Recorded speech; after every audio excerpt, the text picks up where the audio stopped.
Hi, I'm Dr. Simon Benson. It's that time of year where the pollen's coming out. It's spring. But with spring, people do get hay fever. What are the symptoms of hay fever? Runny nose, sneezing, and itchy eyes. If you have any of these, but you're well, you can head down to your local chemist for some advice. One of the things that they might recommend to you is a nasal spray, like this one. There are lots on the market that could help with your symptoms. I'm going to show you how to use a nasal spray. Did you know that there is a right way and a wrong way to do it? And I'm going to show you how to do it the right way. The first thing to do, take off the cap. Give it a little shake, and if it's the first time you're using it, or you haven't used it for a little while, give it a good squirt just to make sure a full dose comes out like that. When you're ready, blow your nose.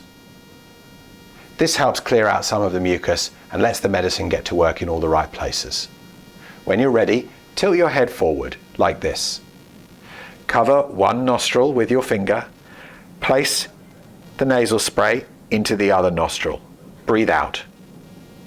When you're ready, start a long, slow, deep breath in through your nose. Whilst you're breathing in, press the spray to deliver a dose, and continue breathing in all the way to the end of your breath through your nose.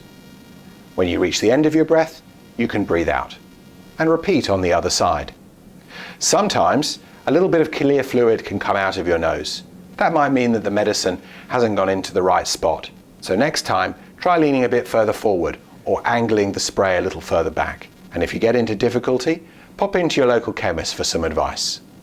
Try not to blow your nose afterwards, because you might blow out some of the medicine and stop it from doing its job properly. If you breathe in too hard, you might get a little bit on the back of your throat, which could give you a bit of a funny taste. Try breathing in a little slower next time. And again, see your chemist if you have any further problems.